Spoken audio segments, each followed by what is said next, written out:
Ролик создан при поддержке моего телеграм-канала, ссылку на него ты найдешь в описании. Есть много причин подняться на башню бога. Деньги, власть, престиж или даже месть. Все это и многое другое может быть достигнуто теми, кому удастся достичь вершины башни. Но у Рахиль всегда было только одно желание – увидеть звездное ночное небо. И так она отправляется в опасное путешествие к башне, в которое входит через портал, открывающийся под ней, и ее другом Бамом, который отчаянно хочет помешать ей покинуть его. У Бама нет желаний, денег или власти, которые заставляют его взбираться на башню, но жизнь без Рахили кажется ему невыносимой, поэтому он тоже исчезает в огромной двери под собой. В башне Бама встречает Хидон, смотритель, который спрашивает его, готов ли он к первому из многочисленных испытаний, которые могут привести его на вершину башни, и таким образом к Рахиле. Перед глазами Бама открывается большая клетка, в которой обитает зловещий обитатель, белый стальной угорь. Агрессивный угорь охраняет черную сферу в центре клетки, которому Баму нужно уничтожить, чтобы пройти свое первое испытание. Хидон предлагает ему последнюю возможность развернуться и покинуть башню, но Бам тут же бежит к клетке. В последний момент его насильно останавливают ногой в лицо. Нападавшая на Бама представляется принцессой Юри и Эваном, ее помощником и навигатором. Юри не хочет, чтобы невинный и слабый на вид Бам так беззащитно вступал в бой с угрем, и решает одолжить Баму свой меч Черный Март, несмотря на многочисленные протесты Эвана.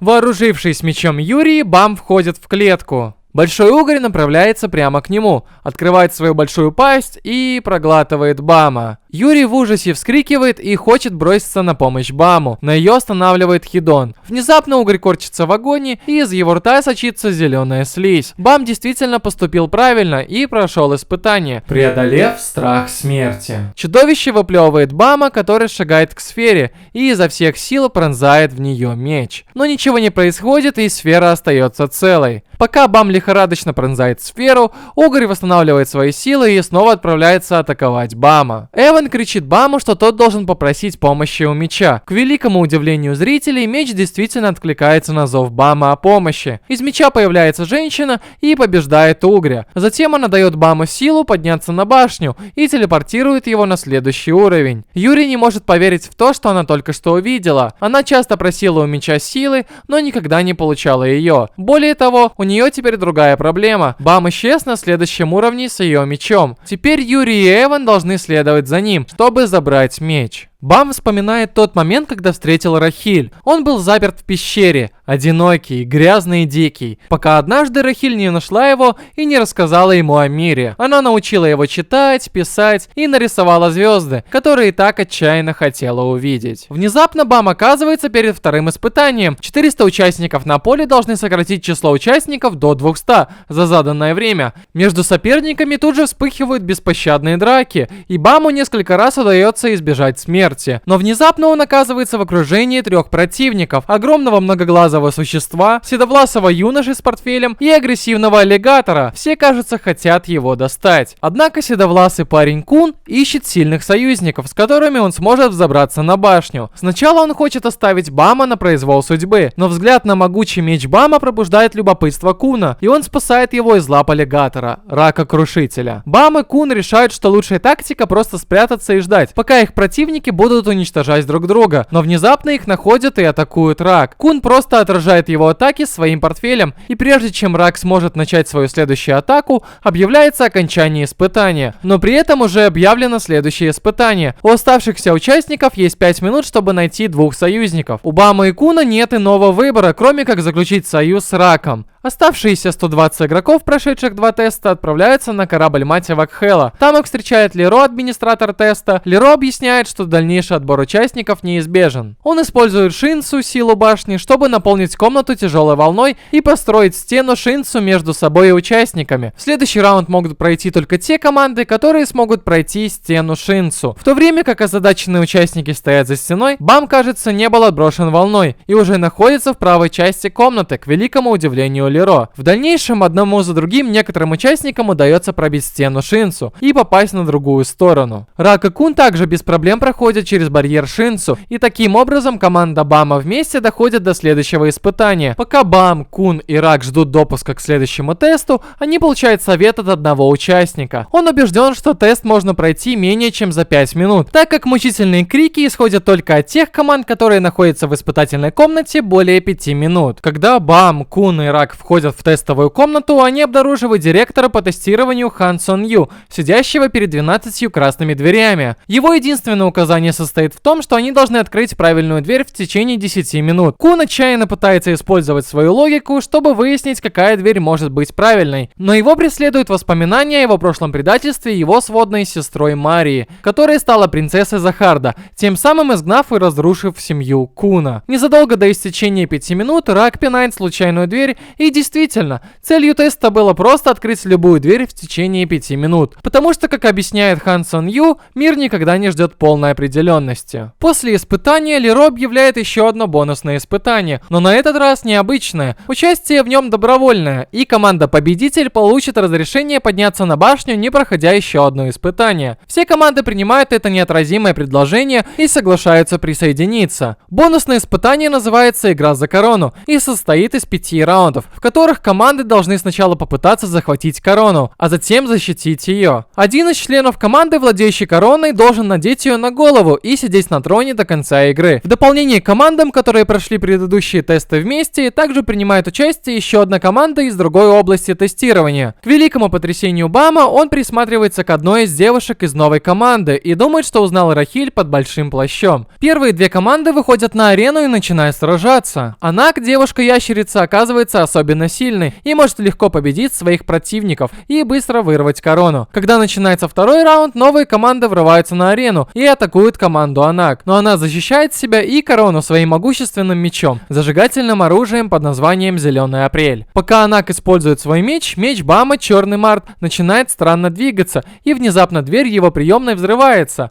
Анак стоит перед Бамом и требует знать, где он взял этот меч. Она объясняет, что ее Зеленый Апрель и его Черный Март относятся к серии мечей 13 месяцев, выкованной искусным мастером и подарены королем Захардом своим принцессам. Благодаря этой информации Анак показывает, что она тоже принцесса Захарда, и требует, чтобы Бам передал ей свой меч. Но Бам отказывается, так как он одолжил его у Юри и хочет вернуть его ей. Когда Анак намеревается напасть на Бама, Леро тут же вмешивается и дисквалифицирует ее и ее команду за то, что они покинули трон. Когда начинается следующий раунд, Бам, Кун и Рак вместе с несколькими другими командами выходят на арену. Куну удается быстро схватить корону и положить ее в свой портфель. Однако, к великому удивлению участников, тут же снова вынимает ее и бросает им. Пока участники неустанно сражаются за корону, они вдруг понимают, что это был всего лишь трюк. У Куна в портфеле была фальшивая корона, а теперь Бам сидит на троне с настоящей короной на голове. Таинственная команда, в которую входит Рахиль, теперь тоже на арене и готова к бою. Пока команды сражаются друг с другом, Рахиль внезапно оказывается возле трона Бама, переодетая в плащ и повернувшись к нему спиной. Бам в отчаянии от того, что Рахиль так близко к нему, а он не в силах покинуть свой трон, а она не обернется, чтобы посмотреть на него. Внезапно на Рахиль нападает другой игрок, и Бам мгновенно вскакивает, чтобы спасти ее. Нападавший бьет Бама по голове, и он падает на землю вместе с Рахиль. Могучие лучи света вырываются оттуда, где лежит Бам и Рахиль. Они ранят противников и разрушают корону. Бам встает и хочет казнить своего противника мечом, но женщина из меча останавливает время, целует Бама, и он снова теряет сознание. После теста Леро и Хан Сон Ю обсуждают, что произошло во время игры за корону. Поскольку корона была уничтожена, определить победителя не удалось. Хан Сон Ю объясняет Леро, что цель таких испытаний не в том, чтобы выяснить, кто достоин подняться на башню, а в том, чтобы изгнать тех, у кого есть мысли или силы, которые могут принести вред башне. Это заставляет Леро задуматься. Бам кажется настолько могущественным, что он далеко не просто использует Шинцу, он сам стал Шинцу. Так может ли он действительно представлять опасность для башни? Баму дается лишь короткое время на восстановление перед следующим испытанием, целью которого является распределение участников по одной из 5 основных позиций: рыбак, копьеносец, светоносец, разведчик и контроллер волн. Бам назначается контроллером волн, инструктором которым является Юга. На первой тренировке участникам предлагается заключить контракт с администратором, что стоит Баму много энергии. После тренировок все участники собираются в столовой и едят вместе. Атмосфера веселая, все дружны друг с другом, однако настроение меняется, когда входит Анак. Она обращается к Андроси, девушке из команды Рэйчел, и раскрывает ее секрет, что она тоже принцесса Захарда. Позже Кун исследует информацию о своих соратниках, и он сталкивается с некоторыми сюрпризами. Рак, похоже, так хорошо освоил свои тренировки, что уже перешел в следующий раунд. Но то, что он узнает об Анак, заставляет его содрогнуться. По системе, она должна быть мертва. На тренировке рыбаков Андроси и Анак вступают в ожесточенную схватку на высоких платформах. Анак нападает на Андроси, но она недостаточно сильна. Андроси побеждает ее и понимает, что девушка-ящерица на самом деле сирота принцессы Анак. Избранным принцессам Захарда было запрещено размножаться и таким образом передавать свои силы. Но мать Анак нарушила это правило, когда влюбилась и родила ребенка от повара башни. Следовательно, и дом был подожжен другими принцессами Захарда. Теперь девочка-ящерица вернулась в башню, чтобы отомстить за свою мать, всем по фамилии Захард, и Андроси должна быть первой. Борьба заканчивается, когда они обе падают с платформы, сильно травмируя себя.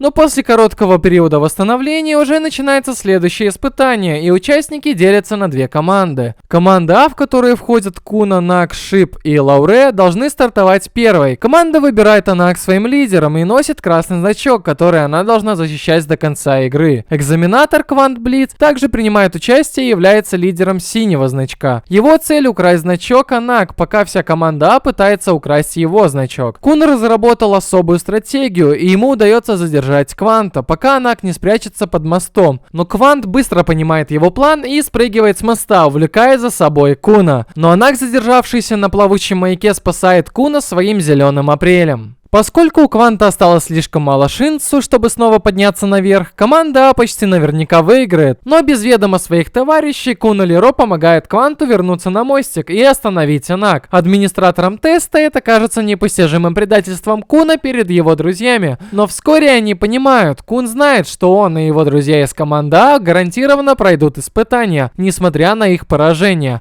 Однако Бам и Андроси в команде Б смогут пройти только при победе. Теперь очередь команды Б. После непродолжительного спора Андроси назначается лидером, но она внезапно восстает против своей команды и убивает двух других рыбаков. Хо также следует своим собственным планам. За несколько дней до этого он получил анонимное письмо, в котором говорилось, что способ избавиться от Бама — это убить Рахиль. Хо злится на Бама, хотя они и друзья. Он завидует способностям Бама и тому, что ему дается все легко. Когда Бам и Квант находят Хо, он держит Рахиль в заложниках, угрожая ножом. Во время напряженной борьбы Хо случайно вонзает нож глубоко в спину Рахиль. После этого Бам выводит его из строя с помощью техники Шинцу, на овладение которой даже Кванту потребовалось сотни лет. Пока Рахиль сильно истекает кровью на руках Бама, Хо поднимает нож и вонзает его себе в грудь. Когда Андроси прибывает на место происшествия, ей удается обмануть Кванта с помощью Бама и украсть его значок, что приводит к победе команду Б. После теста оставшиеся участники находятся у памятника Хо. Поскольку Рахиль больше не может ходить из-за ножевых ранений в спине, Бам обещает быть ее ногами и нести ее на вершину башни. Между тем, Хан Сон Ю навещает учителя управления волнами Югу. Он показывает, что Юга является Ренло Побия, член королевского правоохранительного отдела, чья миссия состоит в том, чтобы вернуть Зеленый Апрель и устранить принцессу-самозванку Анак. Однако, к удивлению Ренло, Хан Сон Ю позволяет ему беспрепятственно продолжать свои планы. На следующий день объявляются результаты теста. Все друзья прошли тест, но Хан Сон Ю объясняет, что Рахиль не может участвовать в следующих тестах из-за полученных травм, и поэтому она терпит неудачу. Кун возмущен этим и требует пройти тест администратора. Но Хан Сон Ю объясняет ему, что есть одно условие, которое Кун не может выполнить. Только нерегулярный, тот, кто вошел в башню, самостоятельно открыв ворота, вместо того, чтобы быть выбранным башней, может пройти тест администратора. Затем Бам выходит вперед и, к удивлению своих товарищей, показывает, что он нерегулярный. Бам консультируется со своим администратором и получает разрешение пройти тест Рахиль. Остальным участникам также предлагается выбор: помочь двоим и в случае успеха заработать право немедленно подняться на башню по кратчайшему маршруту. Когда начинается испытание, Бам и Рахиль оказываются в пузыре Шинцу под водой, где их задача состоит в том, чтобы дождаться, пока дельфины скрутят вокруг них свою сеть, только для того, чтобы королева дельфинов их съела и выплюнула. Между тем, на суше другие участники должны следить за тем, чтобы все шло гладко, и защищать дельфинов от различных существ. Усоногих гоблинов, гигантских мокрых червей, полосатых земляных свиней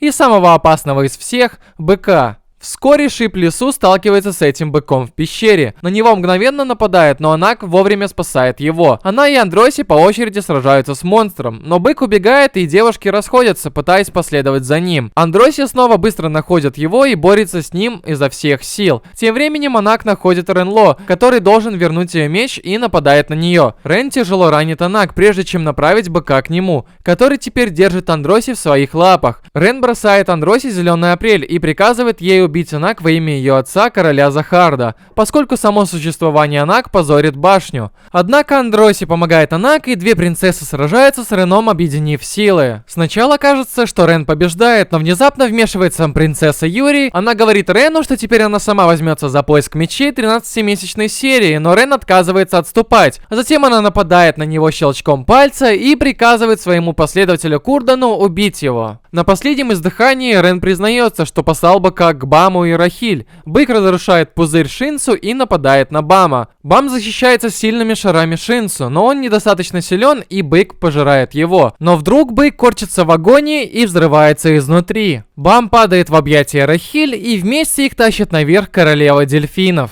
Их цель, наконец, в пределах досягаемости. Скоро Бам сможет увидеть звезды на вершине башни вместе с Рахиль. Он тянется к ней, но внезапно Рахиль встает и толкает его в пропасть. Неужели Рахиль просто хотела увидеть звезды? Нет, все, чего она хотела, это самой стать звездой. Хидон понял это сразу, когда впервые она вошла в башню и поставил перед ней задачу. Ее условием подъема на башню было то, что она должна убить Бама. С тех пор она ждала идеального момента для этого, а время, проведенное вместе в башне, только укрепило ее решимость. Бам, казалось, с легкостью получал все, чего она так отчаянно жаждала. Дружбу, престиж, власть и неизмеримую силу. Гнев и ревность росли внутри Рахиль, пока наконец не представилась идеальная возможность избавиться от Бама в финальном испытании. И план Рахиль сработал. Оставшиеся участники, оплакивая якобы трагическую случайную гибель Бама, решают вместе исполнить заветное желание Бама – отвести Рахиль на вершину башни. Но Бам просыпается на дне озера. Теперь у него все-таки есть причина взобраться на башню и найти ответы. Так, стой, Рахиль, я поставлю лайк, только меня не скидывай! Конец.